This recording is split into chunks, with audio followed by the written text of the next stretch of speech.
ہرقل شاہ روم نے قریش کے قافلے میں ایک آدمی بلانے کو بھیجا، اور اس وقت یہ لوگ تجارت کے لیے ملک شام گئے ہوئے تھے، اور یہ وہ زمانہ تھا جب رسول اللہ صلی اللہ علیہ وسلم نے قریش اور ابو سفیان سے ایک وقتی عہد کیا ہوا تھا۔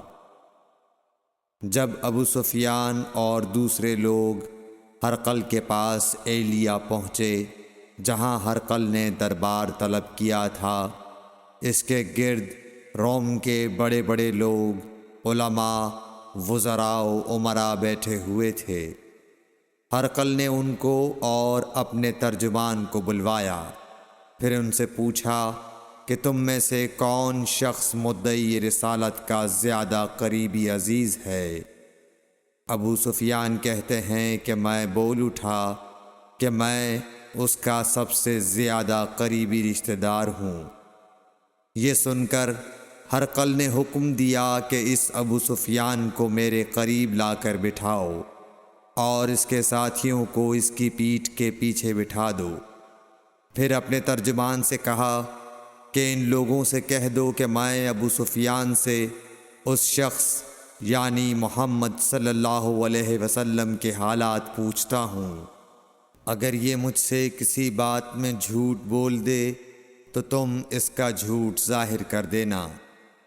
ابو سفیان کا قول ہے کہ خدا کی قسم، اگر مجھے یہ غیرت نہ آتی کہ یہ لوگ مجھ کو جھٹلائیں گے تو میں آپ صلی اللہ علیہ وسلم کی نسبت ضرور غلط گوئی سے کام لیتا۔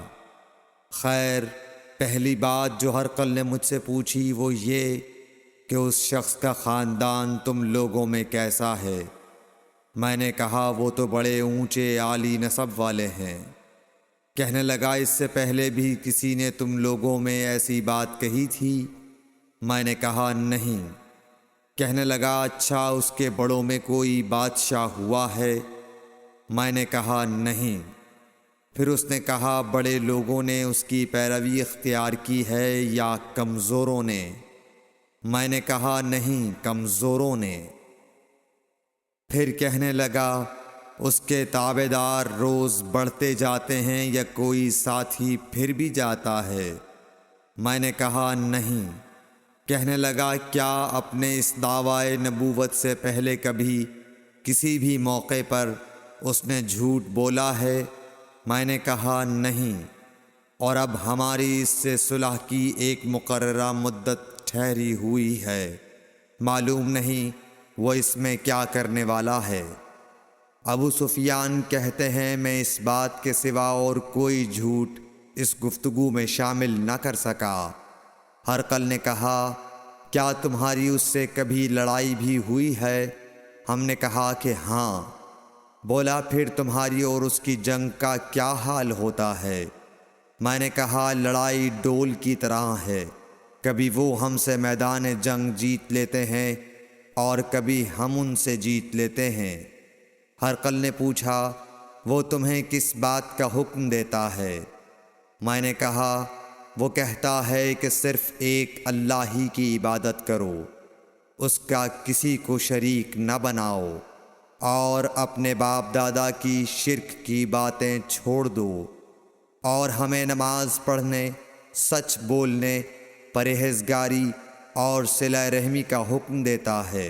یہ سب سن کر پھر ہرقل نے اپنے ترجمان سے کہا کہ ابو سفیان سے کہہ دے کہ میں نے تم سے اس کا نسب پوچھا تو تم نے کہا کہ وہ ہم سے عالی نسب ہے، اور پیغمبر اپنی قوم میں عالی نسب ہی بھیجے جایا کرتے ہیں۔ میں نے تم سے پوچھا کہ دعوی نبوت کی یہ بات تمہارے اندر اس سے پہلے کسی اور نے بھی کہی تھی؟ تو تم نے جواب دیا کہ نہیں۔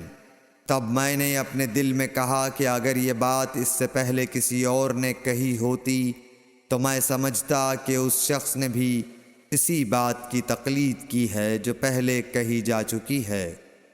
میں نے تم سے پوچھا کہ اس کے بڑوں میں کوئی بادشاہ بھی گزرا ہے تو تم نے کہا کہ نہیں۔ تو میں نے دل میں کہا کہ ان کے بزرگوں میں سے کوئی بادشاہ ہوا ہوگا تو کہہ دوں گا کہ وہ شخص اس بہانے اپنے آباء و اجداد کی بادشاہت اور ان کا ملک دوبارہ حاصل کرنا چاہتا ہے۔ اور میں نے تم سے پوچھا کہ اس بات کے کہنے یعنی پیغمبری کا دعویٰ کرنے سے پہلے تم نے کبھی اس کو دروغ گوئی کا الزام لگایا ہے؟ تم نے کہا کہ نہیں۔ تو میں نے سمجھ لیا کہ جو شخص آدمیوں کے ساتھ دروغ گوئی سے بچے وہ اللہ کے بارے میں کیسے جھوٹی بات کہہ سکتا ہے۔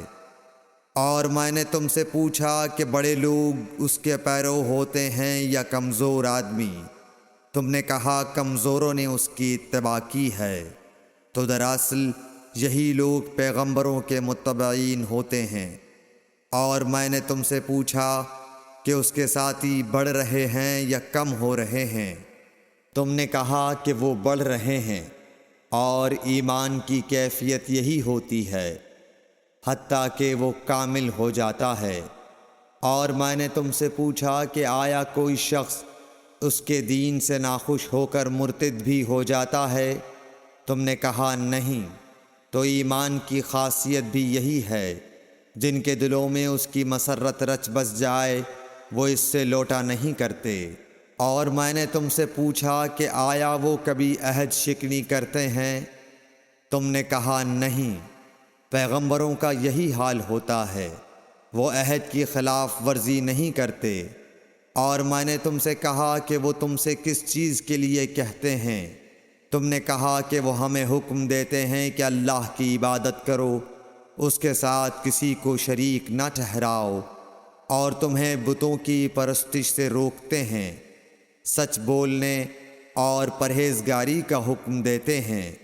لہٰذا اگر یہ باتیں جو تم کہہ رہے ہو سچ ہیں تو عنقریب وہ اس جگہ کا مالک ہو جائے گا کہ جہاں میرے یہ دونوں پاؤں ہیں۔ مجھے معلوم تھا کہ وہ پیغمبر آنے والا ہے، مگر مجھے یہ معلوم نہیں تھا کہ وہ تمہارے اندر ہوگا۔ اگر میں جانتا کہ اس تک پہنچ سکوں گا تو اس سے ملنے کے لیے ہر تکلیف گوارا کرتا۔ اگر میں اس کے پاس ہوتا تو اس کے پاؤں دھوتا۔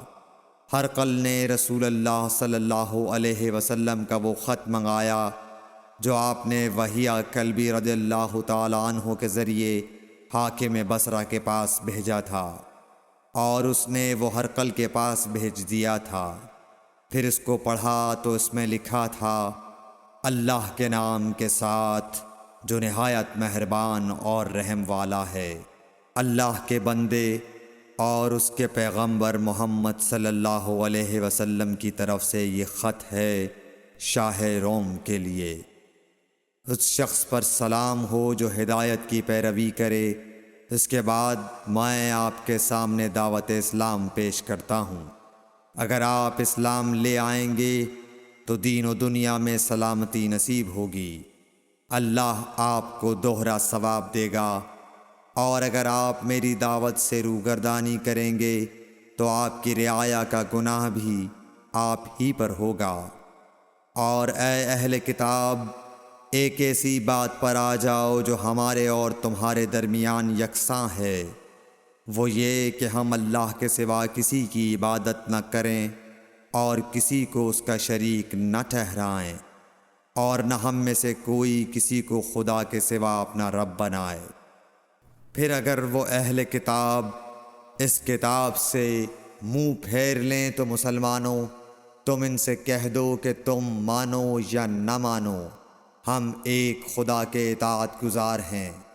ابو سفیان کہتے ہیں، جب ہرقل نے جو کچھ کہنا تھا کہہ دیا اور خط پڑھ کر فارغ ہوا تو اس کے ارد گرد بہت شور و غوغا ہوا، بہت سی آوازیں اٹھیں اور ہمیں باہر نکال دیا گیا۔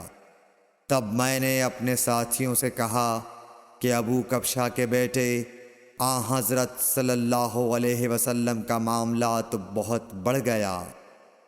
دیکھو تو اس سے بنی اصفر روم کا بادشاہ بھی ڈرتا ہے۔ مجھے اس وقت سے اس بات کا یقین ہو گیا کہ حضور صلی اللہ علیہ وسلم عنقریب غالب ہو کر رہیں گے، حتیٰ کہ اللہ نے مجھے مسلمان کر دیا۔ راوی کا بیان ہے کہ ابن ناطور ایلیا کا حاکم ہرقل کا مصاحب اور شام کے نصارہ کا لاٹ پادری بیان کرتا تھا کہ ہرقل جب ایلیا آیا ایک دن صبح کو پریشان اٹھا تو اس کے درباریوں نے دریافت کیا کہ آج ہم آپ کی حالت بدلی ہوئی پاتے ہیں، کیا وجہ ہے؟ ابن ناطور کا بیان ہے کہ ہرقل نجومی تھا، علم نجوم میں وہ پوری مہارت رکھتا تھا۔ اس نے اپنے ہمنشینوں کو بتایا کہ میں نے آج رات ستاروں پر نظر ڈالی تو دیکھا کہ ختنہ کرنے والوں کا بادشاہ ہمارے ملک پر غالب آ گیا ہے۔ بھلا اس زمانے میں کون لوگ ختنہ کرتے ہیں؟ انہوں نے کہا کہ یہود کے سوا کوئی ختنہ نہیں کرتا، سو ان کی وجہ سے پریشان نہ ہوں۔ سلطنت کے تمام شہروں میں یہ حکم لکھ بھیجیے کہ وہاں جتنے یہودی ہوں سب قتل کر دیے جائیں۔ وہ لوگ انہی باتوں میں مشغول تھے کہ ہرقل کے پاس ایک آدمی لایا گیا جسے شاہ غسان نے بھیجا تھا۔ اس نے رسول اللہ صلی اللہ علیہ وسلم کے حالات بیان کیے۔ جب ہرقل نے سارے حالات سن لیے تو کہا کہ جا کر دیکھو وہ ختنہ کیے ہوئے ہے یا نہیں۔ انہوں نے اسے دیکھا تو بتلایا کہ وہ ختنہ کیا ہوا ہے۔ ہرقل نے جب اس شخص سے عرب کے بارے میں پوچھا تو اس نے بتلایا کہ وہ ختنہ کرتے ہیں۔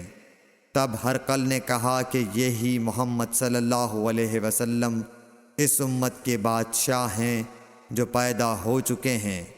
پھر اس نے اپنے ایک دوست کو رومیہ خط لکھا اور وہ بھی علم نجوم میں ہرقل کی طرح ماہر تھا۔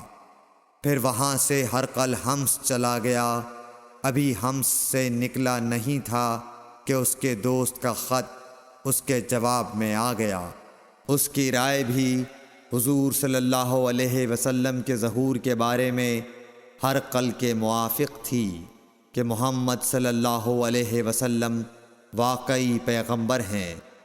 اس کے بعد ہرقل نے روم کے بڑے آدمیوں کو اپنے حمص کے محل میں طلب کیا اور اس کے حکم سے محل کے دروازے بند کر لیے گئے۔ پھر وہ اپنے خاص محل سے باہر آیا اور کہا، اے روم والو، کیا ہدایت اور کامیابی میں کچھ حصہ تمہارے لیے بھی ہے؟ اگر تم اپنی سلطنت کی بقا چاہتے ہو تو پھر اس نبی صلی اللہ علیہ وسلم کی بیعت کر لو اور مسلمان ہو جاؤ۔ یہ سننا تھا کہ پھر لوگ وحشی گدھوں کی طرح دروازوں کی طرف دوڑے، مگر انہیں بند پایا۔ آخر جب ہرقل نے اس بات سے ان کی یہ نفرت دیکھی اور ان کے ایمان لانے سے مایوس ہو گیا تو کہنے لگا کہ ان لوگوں کو میرے پاس لاؤ۔ جب وہ دوبارہ آئے تو اس نے کہا، میں نے جو بات کہی تھی اس سے تمہاری دینی پختگی کی آزمائش مقصود تھی، سو وہ میں نے دیکھ لی۔ تب یہ بات سن کر وہ سب کے سب اس کے سامنے سجدے میں گر پڑے اور اس سے خوش ہو گئے۔ بالآخر ہرقل کی آخری حالت یہی رہی۔ صحیح بخاری حدیث نمبر 7۔